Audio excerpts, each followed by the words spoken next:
하나님을 가까이 하는 예배 성공하는 여러분 되시기 바랍니다. 아멘. 사람들은 어느 누구나 이 땅에 살아가면서 축복을 받고자 합니다. 여러분 축복 받길 원하죠? 아직도 기억 남는 분이 계세요. 목사님 기도 제목입니다 하면서 저희 교회 성도는 아닌데요. 이런 기도 제목을 저희한테 메시지 보내주셨어요. 먹고도 남는 축복, 쓰고도 남는 축복, 남을 돕고도 남는 축복. 이를 놓고 기도해 주세요. 근데 이분의 의도가 좋아요. 근데 하나님께서 이분의 기도에 응답을 주신 것 같아요. 예. 여러분 축복을 받는 것은 꼭 나쁜 거 아니죠. 왜냐하면 복의 근원 하나님이시잖아요. 여러분 우리가 부모가 자녀들에게 좋은 거 주길 원하는 것처럼 하나님께서도 우리에게 좋은 걸 주길 원하십니다. 그런데 우리가 여기서 짚고 넘어갈 게 뭐냐면 하나님께서 우리에게 축복을 주시기 원하지만 우리는 그 축복을 받고자 하는 마음의 의도가 무엇이냐라는 거예요. 우리가 잘 아는 말씀 사무엘상 16장 7절 말씀 우리 세번역으로 한번 읽어볼까요? 그러나 주님께서 사무엘에게 이르셨다. 너는 그의 준수한 겉모습과 큰 키만을 보아서는 안 된다. 그는 내가 세운 사람이 아니다. 나는 사람이 판단하는 것처럼 그렇게 판단하지 않는다. 사람은 겉모습만을 따라 판단하지만 나 주는 중심을 본다. 그러니까 우리가 마음의 의도가 매우 중요하다는 걸 여러분 아셔야 합니다. 그래서 하나님께서는 이 축복을 통하여 우리가 하나님께 보다 더 영광을 돌리고 이 땅에 선한 사업을 많이 하시길 원하시는 겁니다.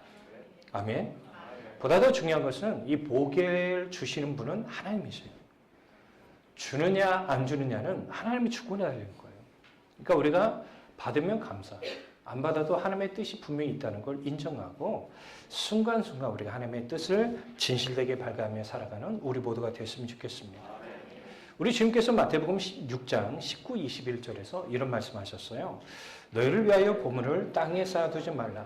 거기는 좀과 동록이 해하며 도둑이 구멍을 뚫고 도둑질하느니라. 오직 너희를 위하여 보물을 하늘에 쌓아두라. 거기에는 좀이나 동록이 해하지 못하며 도둑이 구멍을 뚫지도 못하고 도둑질도 못하느니라. 내 보물이 있는 그곳에는 내 마음도 있느니라. 아멘. 여러분 이 땅에 있는 물질이 다 헛되고 헛되다는 말이 아니에요. 우리 주님께서 이 말씀을 우리에게 하신 말씀은 뭐냐면 우리가 이 땅에 살아갈 때 자신에게 주어진 상황 속에서 주님의 일을 하기 위하여 우리가 부름을 받았다는 사실을 기억하라는 거예요. 그러면 우리가 가장 이 땅에 살아가면서 고려해야 할 것이 뭐냐면 과연 하나님께서 나에게 원하는 삶이 무엇이냐라는 거예요. 그런 삶을 살아갈 때 오늘 제목처럼 우리가 가장 귀한 삶을 살게 될 줄로 믿어요. 우리 모두에 있어서 가장 귀한 삶의 모델은 주님이십니다. 우리 모두를 진정으로 사랑으로 섬기기 위하여 이 땅에 성육신 하신 예수님께서 이 땅에 거하시면서 중요하게 여긴 것이 있다면 이거인 것 같아요. 가난, 고난, 슬픔, 아픔. 다시 한번 얘기할게요. 가난, 고난, 슬픔, 아픔. 우리 주님께서 이 땅에 오셔서 주님으로서 가장 중요하게 여기는 거예요. 누가복음 6장 20절을 볼까요? 예수님께서 눈을 들어 제자들을 보시고 이르되 너희 가난한 자는 복이 있나니 하나님 나라가 너희의 것이며. 또 우리 주님께서 마가복음 8장 31절에 보면 인자가 많은 고난을 받고 장로들과 대사장들과 서기관들에게 버림받아 죽임을 당하고 삶 안에 살아나야 할 것을 비로소 저희에게 가르치시되. 말씀을 또 하나 더 보면 마태복음 5장 11, 12절에 보면 나로 말미암아 너희를 욕하고 박해하고 거짓으로 너희를 거슬러 모든 악한 말을 할 때에는 너희에게 복이 있나니 기뻐하고 즐거워하라. 하늘에서 너희 상이 큼이라. 너희 전에 있던 선지자들 이같이 박해하였느니라. 아멘. 자, 오늘 아침에도 아이들 데려오면서도 얘기하고 또 학생 예배 시간에도 얘기했어요. 젊어서 고생하면 나중에 행복하고 젊어서 편하게 지나면 나중에 힘들어진다. 우리가 이 땅에 살아갈 때 주님을 위해서 살다 보면 반드시 여러분 알아야 할 게 뭐냐면 고난은 필연적으로 와요. 근데 그 고난을 믿음으로 잘 이겨내는 사람은 나중에 받을 상급들이 있다는 것이죠. 예수님을 한번 볼까요? 사도바울이 빌립보서 2장 6절에 얘기한 것처럼 그는 하나님의 본체라고 얘기해요. 하나님과 동등된 분이에요. 근데 그 동등된 이 신분을 버리시고 우리와 같은 연약한 인간의 몸을 입고 이 땅에 오셨어요. 그리고 우리를 위해서 섬기는 사역을 하셨죠. 이것이 바로 우리들에게 필요한 신앙의 모습이라는 거예요. 여러분, 우리가 자신이 앞에 겪게 될 구체적인 고난이 무엇인가를 여러분 잘 안다고 한다면 우리의 본성을 보세요. 피할까요? 아니면 그 고난을 하고자 할까요? 대부분 피하죠. 근데 우리 주님은 다 하셨어요. 근데 피하지 않으셨죠. 그러니까 이런 우리의 죄된 본성을 잘 아신 주님께서 마태복음 16장 2절, 제가 자주 여러분 얘기하지만 누구든지 나를 따르거든 먼저 자기를 부인해야 돼요. 여러분 신앙생활은 자기를 부인하지 않고서는 여러분 절대 안 돼요. 여전히 자기의 틀을 벗어버리지 못하면 십자가를 짊어질 수 없고 주님을 따라갈 수도 없고 주님을 따라가지 못하니까 주님과 인격적인 교제를 나누기가 어려운 거예요. 그러니까 우리 자녀들이 인격적으로 주님을 만나면 이들은 하나님과 더 풍성한 교제를 하게 될 줄 믿어요. 본문의 말씀 다시 한번 읽어볼까요? 베드로전서 우리 본문의 말씀 4장 19절 말씀입니다. 그러므로 하나님의 뜻대로 고난을 받는 자들은 또한 선을 행하는 가운데 그 영혼을 미쁘신 창조주께 의탁할지어다. 아멘. 여기 보면 하나님의 뜻대로 받는 고난이에요. 우리가 전후 문맥을 살펴보지 않아서 무엇인지 구체적으로 알 수 없지만 12절에 보면 불시험이 나와요. 13절에 보면 그리스도의 고난에 참여하는 것을 말해요. 14절에 보면 그리스도의 이름으로 치욕을 받는 것을 말해요.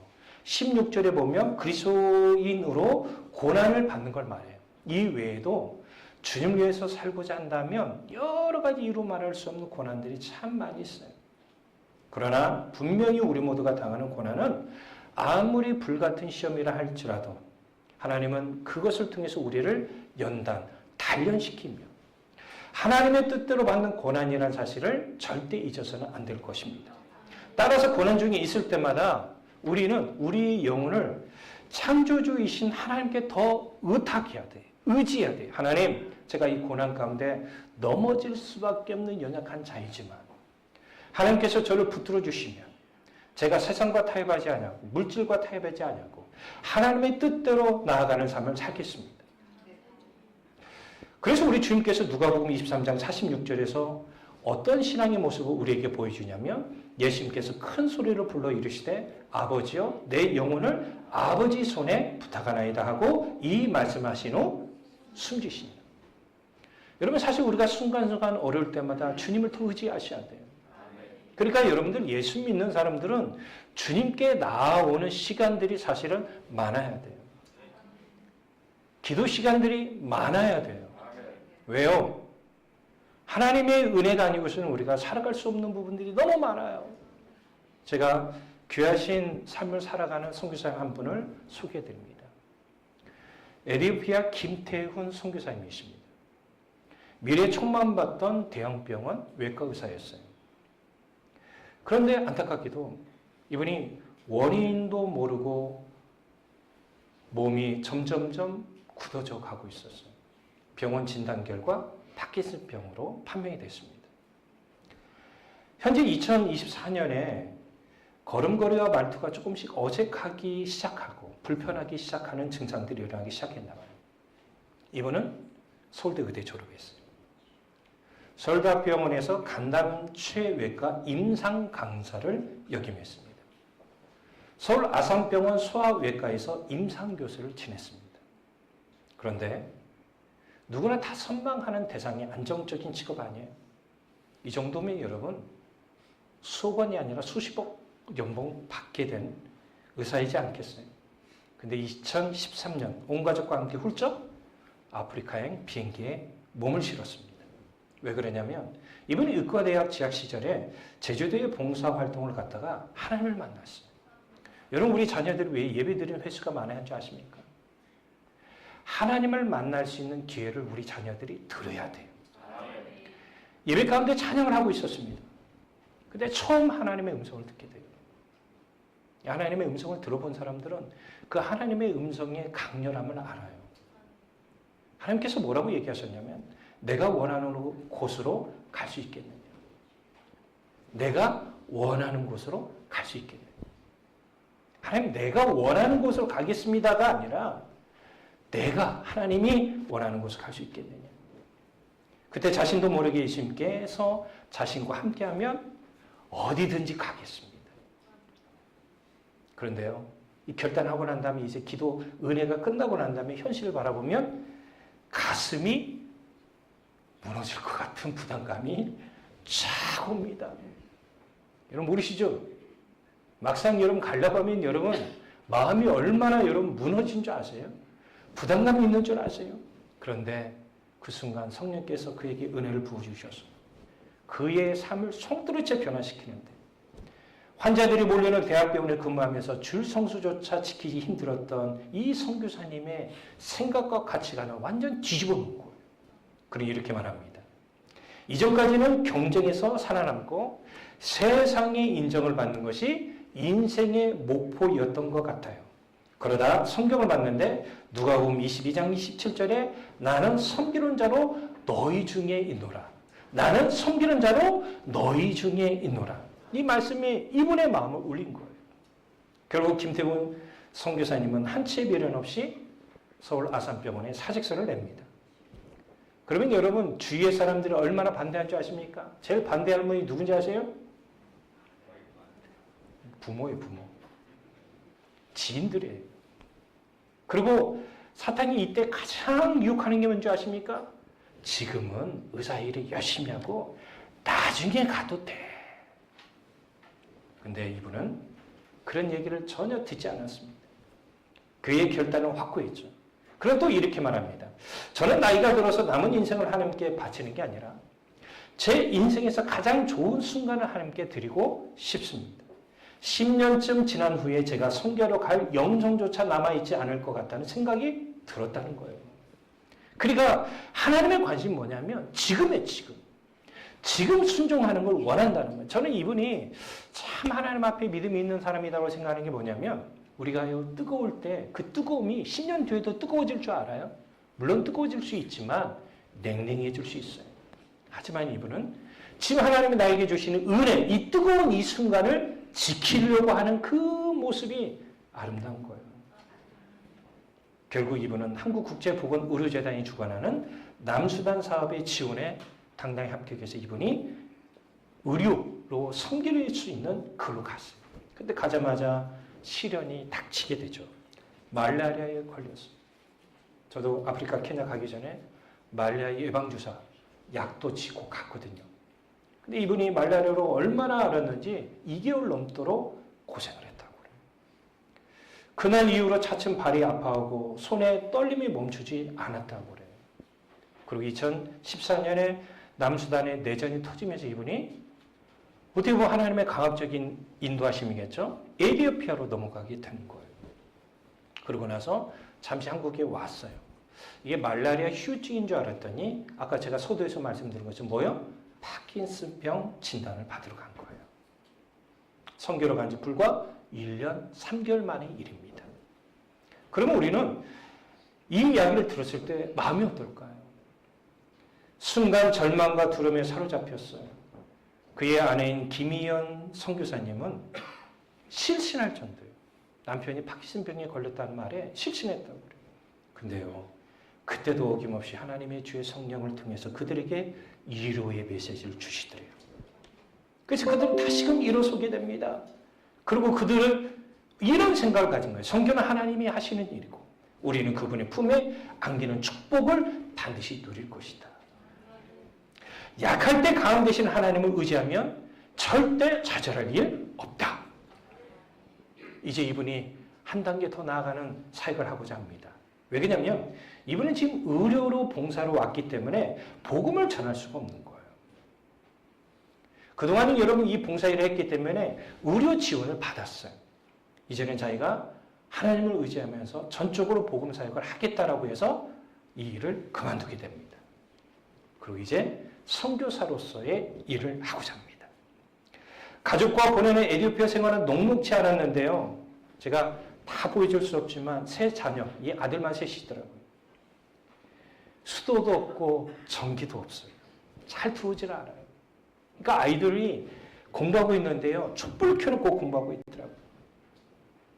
그럼에도 그는 오히려 풍족하지 않은 환경에서 우리 가족은 작은 일에도 감사하는 법을 배웠다라고 얘기해요.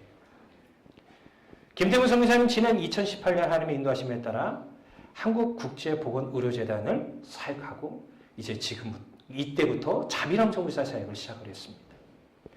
앞길이 여러분 막막합니다. 여러분 매달마다 이렇게 지원금이 통장에 입금되다가 그것이 입금되지 않는 일을 한다는 건 얼마나 막막한지 모릅니다. 그러나 하나님의 은혜로 주의를 감당하고 있고 사실 여러분 그 선교 사역을 그만두고 한국에 오면 또 매덕을 받는 여러분 의사로서 살 수 있잖아요. 근데 그런 유혹도 다 뿌리치고 여전히 에티오피아 청년들과 함께 주님의 제자를 만드는 일에 힘쓰고 있습니다. 그는 이렇게 말합니다. 하나님은 우리에게 에티오피아의 교회와 지체들을 일으켜 주변 나라와 북아프리카 및 중동 지역 등 열방의 복음을 전하는 비전을 주셨습니다.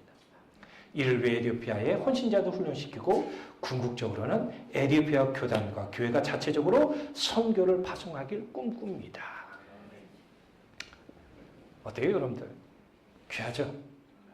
우리도 그런 삶을 살아야 합니다. 구약에 보면 아브라함에 대한 다양한 이야기들이 많이 증거되고 있는데요. 저는 우리가 아브라함 하면 여러분 떠오르는 이야기가 뭐죠?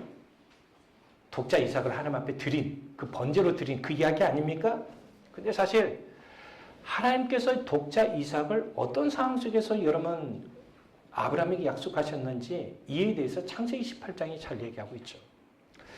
창세기 18장 1절 2절 한번 볼까요? 여호와께서 마므레의 상수리 나무들이 있는 곳에서 아브라함에게 나타나시니라. 날이 뜨거울 때에 그가 장막문에 앉아 있다가 눈을 들어본즉 사람 셋이 맞은편에 서 있는지라.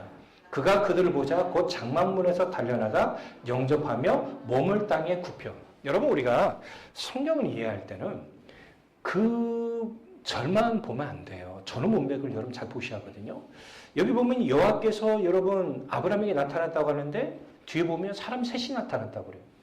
그러면 하나님이 사람으로 나타나는데 어떤 분이 이렇게 설교하시더라고요. 사람 셋 하니까 성부와 성자와 성령이 사람의 몸을 입고 나타났다라고 해석하는데 이분은 성경을 제대로 안 보신 분이에요. 자, 이 이야기를 하고 난 다음에 이 천사 둘이 어디로 이동합니까? 소돔으로 이동해요. 근데 지금 사람 셋이라고 했죠? 그러면 천사 둘, 하나님. 이해 가시나요? 하나님이 사람의 몸을 입고 이 땅에 온 어떻게 보면 대단한 사건을 지금 아브라함에게 경험하고 있습니다. 그런데 우리가 알아야 할 게 뭐냐면 아브라함이 왜 하나님으로부터 이런 축복의 약속을 받았는가를 여러분 보셔야 한다는 거예요. 우리가 성경을 잘 보면 아브라함이 어떤 행동을 하는가를 볼 수 있는데요. 3절 4절을 보면 아브라함은 이 사람 셋을 가지 말라고 합니다. 그리고 이들의 발을 씻겨줍니다. 자, 우리가 지금 문화를 좀 알 필요가 있는데요. 당시의 주인이 바깥 일을 끝나고 집에 들어오게 되면 반드시 종은요, 물을 가지고 와서 주인의 발을 씻겨줍니다. 근데 이 발을 씻겨주는 사람은 누구냐면 종들에서 가장 낮은 종이에요. 이해 가시죠? 그런데 신약에 가보면 예수님의 제자들의 발을 누가 씻겨주죠? 자, 문화적으로 이게 굉장히 파격적인 행동이에요. 주인이 종의 발을 씻겨주는 거예요. 이게 기독교예요. 아멘. 그러고 난 다음에 아브라함은 분주하게 움직이게 됩니다. 6절을 보면 급히 장막으로 가서 사라에게 고운 새스알을 가져다 빵을 만들어 갑니다. 우리 성경을 보면 새스하니까 뭐 사람 셋이 먹을 빵이니까 별거 아닌 것처럼 생각하잖아요. 아니에요. 여러분 일사가요, 뭐 학자마다 좀 다르게 합니다. 그런데 최소 8리터에서 많게는 15리터라고 얘기를 해요. 그러면 여러분 2리터 생수 아시죠? 거기다가 밀가루를 꽉 담아요. 꽉 담아가지고 일사가 몇 개라고 최소 5개. 5리터요, 5리터. 5리터면 2개 반이죠? 밀가루 2개 반에 빵 만들면 양이 많아요, 적어요? 근데 세스하예요. 그러면 최소 몇 개 정도 될 수 있어요? 생수병 기준으로 해서 12개예요. 많게는 22개에서 23개 정도 되는 양이에요. 그러면 지금 극진히 대접하고 있다는 걸 알 수 있죠? 실제로 보면 가축대가 있는 곳으로 걸어가요? 달려가요? 달려갑니다. 그리고 뭐라고 얘기했냐면 기름지고 좋은 송아지를 잡아 하인에게 요리하라고 합니다. 그러므로 재료들이 매우 많고 값진 것을 통해서 하는 거 보니까 아브라함은 극진히 대접하고 있다는 거 알 수 있죠? 그러고 난 다음에 하나님께서 아브라함에게 내년에 사라 그 아내가 아이 하나를 안고 있을 것이다라고 약속을 해요. 그래서 태어난 사람이 누구예요? 이삭이에요. 그래서 히브리서 기자는 이 사건을 가지고 히브리서 13장 1절 2절에 뭐라고 얘기합니까? 형제 사랑하기를 계속하고 손님 대접하기 잊지 말라. 이로써 부지 중에 천사들을 대접한 이들이, 그래서 제가 목사로서 경험해서 보면 대접을 잘하고 섬김을 잘하는 사람들이 결국은 하나님이 주신 은혜가 충만해요. 여러분, 우리가 아셔야 할 게 뭐냐면 주의를 할 때는 여러분들 인색하면 안 돼요.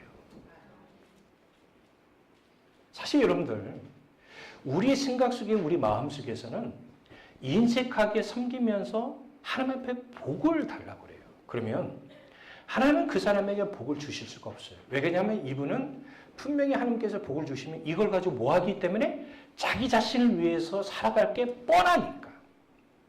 그래서 제가 서두에서 말씀드린 것처럼 우리의 마음의 의도가 매우 중요한 거예요.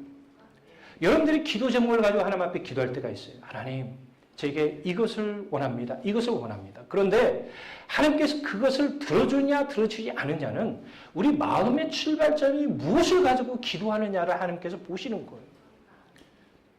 사실은 기도 응답을 많이 받는 분들이 뭔지 아십니까?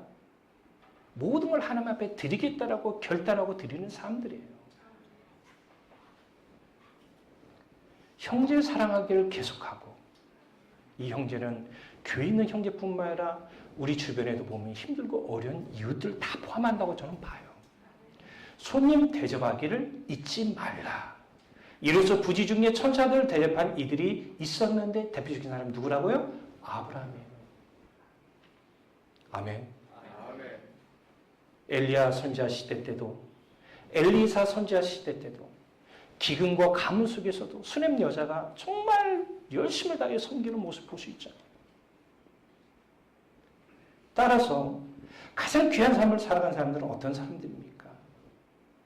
자기 자신에 초점 맞추는 삶이 아니라 하나님을 섬기고 하나님의 뜻에 초점을 맞추고 살아가는 사람들이에요.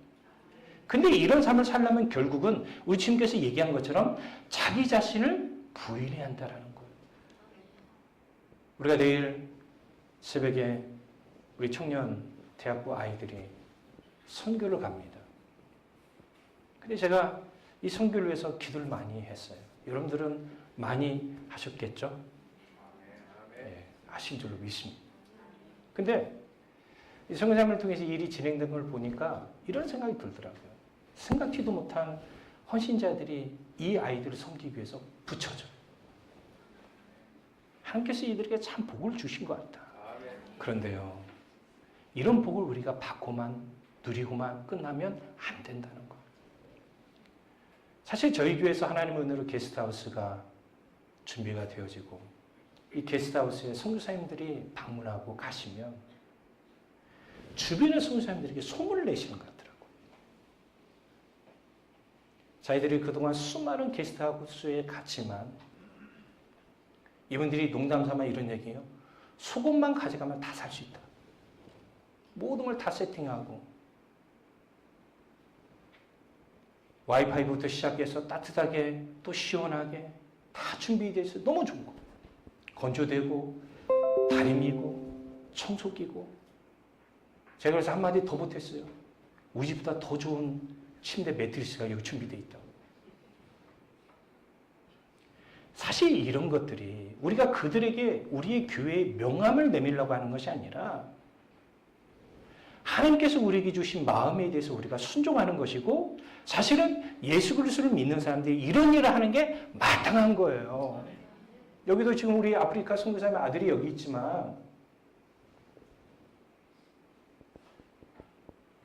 그들의 환경은 너무 혹독해요. 근데 그들이 그곳에서 있음에도 불구하고 여러분, 우리나라에서 매우 가난하게 사는 것보다 그들의 삶이 독특합니다. 근데도 그 자리를 떠나지 않냐고. 그 땅에 복음을 위하여 사람 한 명 한 명을 섬기는 그 모습이 얼마나 귀한지 몰라요. 저는 이 친구 희찬이의 어머니 토요일마다 이 아이들을 밥을 대접하기에 준비하잖아요. 근데 이 아이들이 밥 한 끼를 먹기 위해서 3시간, 4시간 걸어온다는 얘기 듣고 제 마음이 얼마나 눈물을 흘렸는지 몰라요. 우리는 여러분 보세요. 어제도 저도 밥을 아이들과 함께 야 우리 짜장밥 해 먹자. 앞옆에서 누르니까요. 땡땡 하세요. 나와요. 그리고 밥 다 되면 다 됐습니다. 나오고. 밥을 붓는데 밥이 맛있어요. 앉아서 그냥 먹기만 하면 되고 설거지 물 틀면 쫙쫙쫙 나오고 얼마나 좋아요. 근데 이들은요. 설거지 하려면 물 뜨러 가야 하고. 애들이 참 재밌는 광경이 있습니다. 통이 있어요. 물 떴는데요. 이제 갈 때는 이걸 못 들이니까 발로 굴리고 가요. 굴리고 가요. 한참 가야 집에 가요. 그리고 그것도 어떻게 해요? 너무나 냄새가 나니까 제가 이분들은 잘 안 씻나 했거든요. 저희 때 그래요. 목사님. 먹을 물도 부족한데. 제가 그들의 문화를 이해를 못한 거죠. 그런데도 그런 곳에서 그들을 섬기기 위해서 그 길을 가는 이분들의 모습이 얼마나 가장 귀한 삶입니까? 하나님께서 우리에게 너무나도 많은 은혜와 복을 주셨어요. 근데 왜 우리는 불평과 원망이 많을까요? 왜 감사가 안 날까요? 오히려 그들을 섬겨야 할 사명이 우리에게 주어진 거 아닙니까? 우리 하나님께서 우리 모두가 예수 그리스도를 믿는 은혜, 가장 큰 은혜를 주셨어요. 그분의 자녀 삼아 주셨어요. 우리 모두가 이제 구원에 이를 수 있도록 하나님께서 은혜를 주신 거예요. 그러면 이제 우리는 주님의 마음을 가지고 이 땅에 살아가는데 특별히 마태복음 5장 20절 우리 말씀을 기억하셔야 돼요. 내가 너에게 이르노니 너희 의가 서기관과 바리새인보다 더 낫지 못하면 결단코 천국에 들어가지 못하리라. 우리가 선한 삶을 살지 못하면 천국에 들어갈 수 없다고 우리 주님께서 분명히 말씀하셨어요. 말씀 하나만 더 봅시다. 디도스 2장 14절입니다. 시작. 그가 우리를 대신하여 자식을 주심은 모든 불법에서 우리를 속량하시고 우리를 깨끗하게 하사 선한 일에 열심하는 자가 자기 백성이 되게 하려 하십니다. 우리가 깨끗하게 됐다는 그 증거가 뭐냐면 만약에 우리가 선한 삶에 열심을 산다면 그 깨끗함의 역사가 우리 안에 가득하는 거예요. 근데 우리는 이런 얘기 하잖아요. 예수의 보혈로 우리가 죄사함을 받아서 깨끗하게 되었습니다라고 하는데 나의 삶을 보면 나 먹고 사는 데만 중심되어 있다고 하면 이게 과연 예수의 보혈의 은혜를 입은 자의 삶의 모습인가 확인해야 한다는 것입니다. 사랑하는 성도님들, 우리는 가장 귀한 삶을 살아야 할 자임을 잊지 마십시오. 점점 시대가 악해져 가고 있다고 해도 예수 그리스도를 믿는 우리는 세상의 빛과 소금의 역할을 감당하는 자가 되어야지 않겠습니까? 바로 이런 삶이 복된 삶이 되는 것입니다. 이런 삶을 통하여 하나님께 영광 드리고 이 땅에 훈훈함을 따뜻함을 전해주는 우리 모두가 되시길 예수 그리스도 이름으로 축복합니다.